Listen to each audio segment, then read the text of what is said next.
Hey everyone, Chris here, and welcome to my channel, and welcome to leg 7 of the amazing Readathon. So we have left Ketterdam, and we are off to Camp Half-Blood. This was one I actually knew, and I was super excited because so far of all of the locations we have visited, this is the one I would want to go to the most. If you don't know, Camp Half-Blood is where demigods go in the Percy Jackson universe. Percy Jackson is one of my favorite series, so I would absolutely take a trip to Camp Half-Blood. For this, we need to read a book with a celestial or godly word in the title, and I have started Under the Same Stars, because this prompt, I believe, had dropped before I got up, and it was like 87 and humid here today, so I had a fan on and my air conditioner, and I'm editing leg 3 right now. I'm a little behind. And I realized how loud the air conditioner is in the background. So I decided to wait until later at night. I'm already starting to get hot because I just wrapped up the last vlog and now I'm filming this and I'm ready to turn my AC back on. But I'm trying to film these real quick to give you an idea of where I'm at before I, melt. So you don't have to hear that in the background. But I am reading Under the Same Stars because stars is my celestial or godly word. And this is a historical fiction that takes place in 3 timelines. We're following 2 girls in Kleinwald, Germany in 1939, who end up disappearing. A American transplant named Jenny in West Berlin in 1980. And 2 friends in New York City in 2020 in the early stages of the pandemic named Miles and Chloe. And it looks like they're going to be investigating the story of Sophie and Hannah back in Kleinwald in 1839. I got to page 72 today. And I really need to pick up the pace because it is 2:04 in the morning on Friday the 20th. And I had hoped to read this because it was the last book I needed for my 5-star prediction vlog, and I wanted that to go out on June 6th. And it didn't happen. And I had hoped I would get to it before the 13th, and it didn't happen. So now it is the 20th. So if I can finish this, I can film my thoughts about it and put that video out tomorrow. Maybe. So we're going to try to finish this tonight before bed. I don't know how realistic that is considering it's over 400 pages, but we'll see. I've enjoyed what I've read so far. We're kind of setting up each of the timelines, so it'll be interesting to see how they connect because I can see the connection between current day and 1939 because I think, like I said, Miles and Chloe are going to be looking into the disappearance of Hannah and Sophie. But what I don't understand is how Jenny in 1980 in West Berlin fits in. So that is going to be very interesting. So very much looking forward to finishing this, although that's probably the only thoughts you're going to get of mine in this video because I want to save it for my 5 on Friday. Though I will tell you that I finished it, obviously. I also made progress in another book because I don't have an audiobook for that. And so when I needed an audiobook, I repicked up Man of War, and I am now on page 178. We're following River McIntyre. It's a book that follows their journey of self-discovery from internalized homophobia and gender dysphoria through layers of coming out, affirmation surgery, and true frickin' love. So we're just kind of getting to know River and following their journey. And it's been interesting to see this character go through everything and kind of figure themselves out. I've really enjoyed it. I don't think it's a new favorite. I don't see it getting higher than like a 4-star, but I am enjoying the journey and I'm curious to see where River ends up and what the rest of their journey looks like. I should be able to use this for my sightseeing prompt for YA because it's a YA. It doesn't fit the other 2 because the higher 2 prompts are name and a title. And Man of War is not a name, like a person's name. And like a mentor type situation. And I don't really feel this fits that. I definitely think River's had people who are influencing them and are helping them become more comfortable with who they are. But I don't think it's like a mentor-mentee kind of thing. So I'm enjoying this and we'll hopefully get back to it. I have a bunch of books, though, that will work for this leg of sightseeing. I have Ash's Cabin, Chai's Sweet Home Part 3, and it is the ever-evolving story of Will or something like that. That would have a character's name in the title. And then I have Fence Volumes 4, 5, and 6, which are all YA. I have In Deeper Waters, which I believe is a YA. I have a couple of YAs. So if I can get through these books and this leg is long enough, I could really rack up some points just by reading some of my TBR. Because here's the thing, I'm not going off TBR again. At least I don't plan to. And so I'm trying to fit in the books I have on my TBR. to the prompts as best I can. And I believe I would need to read 1,200 pages a day to finish my TBR. So I already am accepting that I'm rolling some stuff over from June to July. But we're going to see how much of it I can get through. And this leg is definitely giving me an opportunity to get through some quicker books, because Ash's Cabin, Fence Volume 4, 5, and 6, and Chai's Sweet Home are graphic novels and comics. So I should be able to fly through them. So we'll see where I end up, but I wanted to kick this leg off. I'm so excited to be in Camp Half-Blood. Makes me kind of wish I had a Rick Riordan to read, but alas, I was not planning on reading any of those in June. I believe I'm caught up, and I'm not due for a reread quite yet. Maybe in 2026, we'll see, but definitely not in June 2025. So I'm going to wrap this clip up here so that I can go read, so that I can hopefully get a video out to y'all tomorrow featuring Under the Same Stars. So fingers crossed I can do that, and I will check back in with you at some point tomorrow to give those of you watching this vlog an update.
Almost 3 a.m.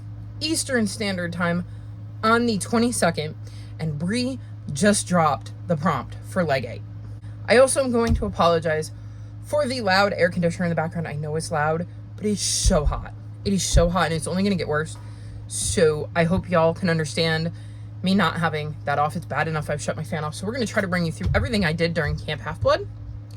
I should have checked in sooner, but we're going through a heat wave, and I didn't want to be on camera.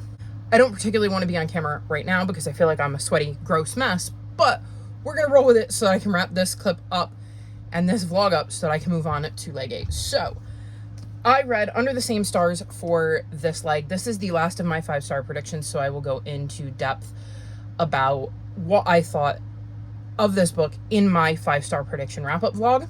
But this is a YA historical mystery that has 3 timelines. We're in Kleinwald, Germany, in 1939, and we're following Sophie and Hannah, who are living there and having to deal with the rise of the Nazis. We see Jenny in 1980, who is an American whose father takes a job in West Berlin, and obviously this is before the wall between East and West Berlin came down, so she gets to experience a whole different life over there, very different to her life in the States. And then we have Miles and Chloe, who live in New York City in 2020 in the early days of the pandemic, who end up looking into a mystery involving Chloe's grandmother. And all three timelines kind of tie together, and you're trying to discover the mystery of how they all tie together and what is actually going on in each of them. So that is what this book is about, and I wanted to let you know that I finished it. If you would like to know what I thought of this in the end, check out my 5-star prediction wrap-up vlog. That probably will come out before this, so I will try to remember to link it in the cards above. Otherwise, just check out my channel. It'll be on there. So that meant I could sightsee. And boy, did I have some sightseeing plans. So first up, I finished Man of War, and I gave this 4 stars. This follows River, who is an Arab-American teen who loves to swim and is struggling with their gender identity, and we see them struggle with things over the course of a period of time as they really figure out who they are and what they want from life. I found this to be really engaging. I liked following River's journey of self-discovery. I liked the relationships they developed along the way, and the way they dealt with some of the relationships that maybe didn't live up to their hopes and dreams, like the standards that River ended up having and how they dealt with that. I just thought this ended up being a really interesting novel, and I had a good time with it and would recommend it if you are looking for just following a kid trying to figure out who they are. It was really, really good. We are going to try to keep this brief, though, because I am sweating already, and it's only been a few minutes. So next up, I read Ash's Cabin for name in the title, and I gave this 4.25 stars. This follows Ash, and Ash is struggling. They don't really relate to their peers and the people around them. They feel very unseen, and they decide that they are going to find their grandfather's cabin in the woods that he said he had. And so he and his dog set out to do just that, and he has to kind of survive in the wilderness. This is very similar in a lot of ways to like Hatchet and My Side of the Mountain. It gave me those similar vibes. I liked Ash's journey. I liked following them and seeing how they dealt with the things they encountered in the wild. I liked seeing their reasoning for going. It's written kind of in a diary format. So like, for instance, it starts off with this journal belongs to Ash, and then you have the beginning of the story, and it goes through what they're doing and like the journal entries they note as their journey goes on. I think Ash learns a lot during their time out in the woods, and I had a good time with this. It wasn't an easy read. I mean, this wasn't particularly easy either, if I'm being honest, but I still had a good time with it, and it definitely, like I said, gave me vibes of Hatchet and My Side of the Mountain, both of which I loved. Then some books I had more fun with. Fence volumes 4, 5, and 6, all of which I gave 4.5 stars. This follows Nicholas, who is getting the opportunity to join a fencing team at the school, and he needs to make the team to get a scholarship, and we kind of see his journey. So it's all about this boys fencing team. I really enjoyed this set of volumes. I liked seeing the interactions with the characters, seeing the growth in the characters, because I feel like a lot of the characters grow throughout these 3 volumes, and I just cannot wait to continue this. I thought it was complete. I did not realize we were getting a 7th volume, so really, really can't wait for that and to see where these characters go. So definitely still loving this, and these were some easy reads, which was nice. Then I read The Evolving Truth of Ever Stronger Will, and I gave this 4 stars. This was another hard read. So this follows Will. They are 17. They live their abusive jerk of a mom, and then a couple months before their 18th birthday, their mom dies and kind of upends Will's entire world. They just want to fly under the radar until they're old enough to not have to worry about being thrown back into the foster system. So they're trying to dodge anybody in a position of authority finding that out, while also dealing with some skeletons that were in their mom's closet, some of the issues created by their relationship with their mother, and hoping to find a former foster mom who they really connected with before they ended up back with their mom, because there was a period of time where they were not with their mom. So this is another very good read, but hard read, because Will is going through a lot. That seemed to be a theme of a lot of the books I've picked up lately.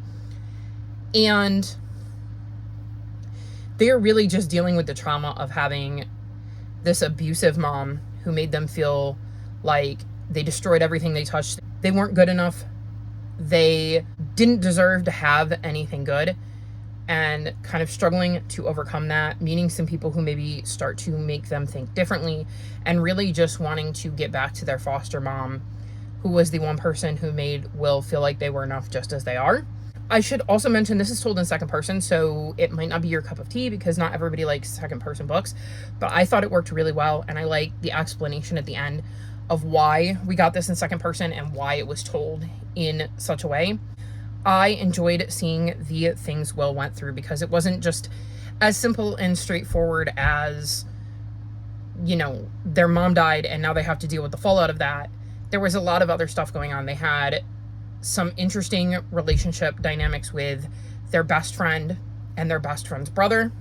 They meet a new person named Julian when looking for their foster mom, and that creates some change in their life.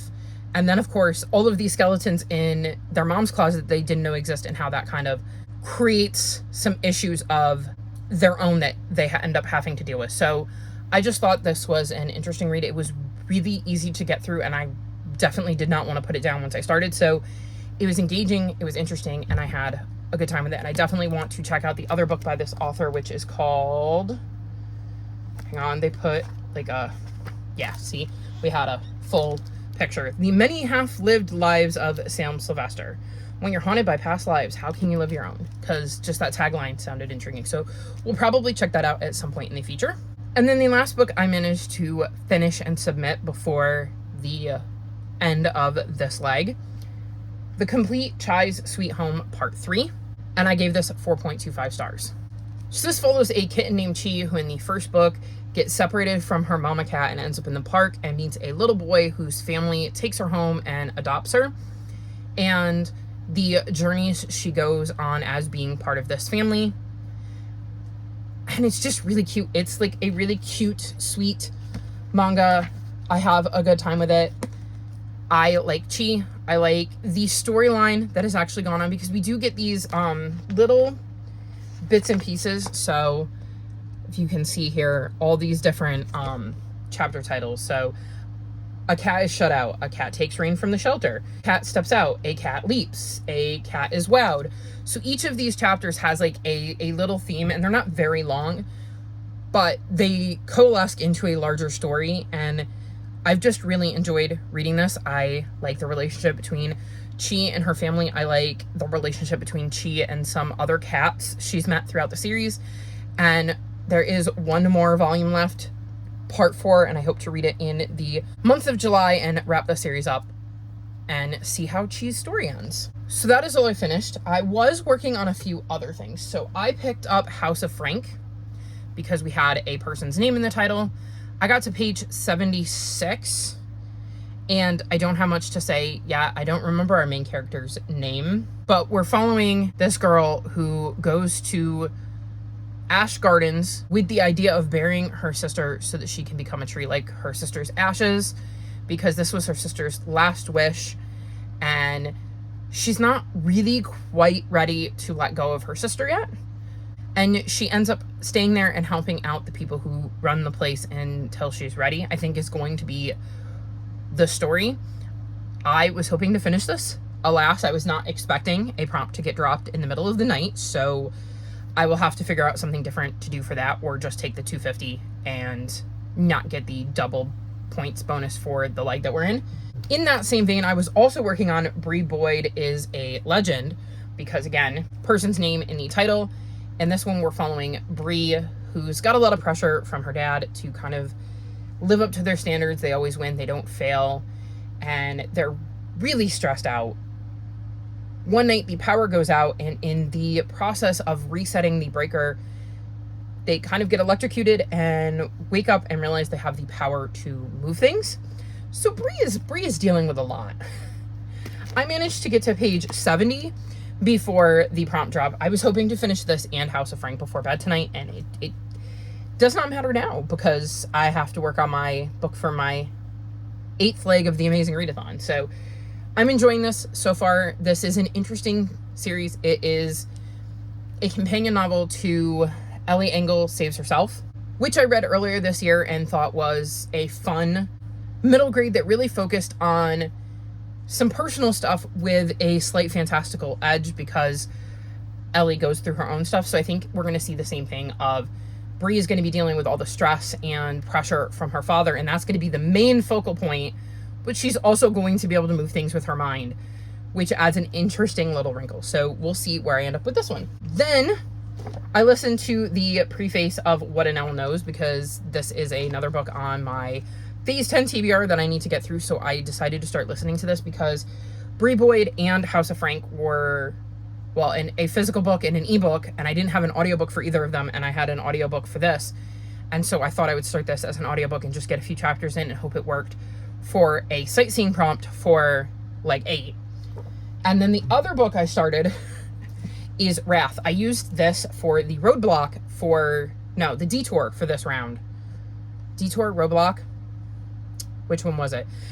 Whichever one where we have to choose between two options.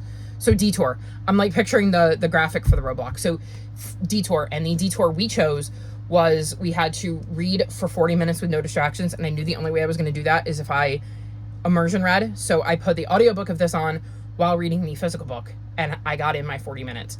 I'm hoping I can use one of my Riftstrider cards for one of the last two legs to swap this in for maybe books shorter than the last book you read. And I managed to make it to page 116. So I made it a decent way into Wrath. This is the fourth book in the Faithful and the Fallen series, and there has been a prophecy that has affected the entire Banished Lands, and they've kind of gone to war, and this is the conclusion. I'm not really in the mood for this, but I've got it out of the library. I'm going to have to return it sooner rather than later. So I figured I would read it now because it was the perfect book for the detour, and so that I can get the extra points for my team for probably leg 9 or 10, because I'm not even going to attempt to read this for leg 8. So we'll see where I end up. And that is the end of my time at Camp Half-Blood. I'm sad to be leaving. I love Rick Riordan and this world, and wish I could have spent a little more time in leg 7, but now we are off to leg 8. That is the end of my Camp Half-Blood vlog. All of my social media is linked in the description below if you'd like to come chat with me. If you've made it this far in the video, leave me lightning bolt emojis in honor of Percy Jackson and the Lightning Thief, the first book in the Percy Jackson series. Like this video and subscribe to my channel, and I'll talk to you next time. Bye!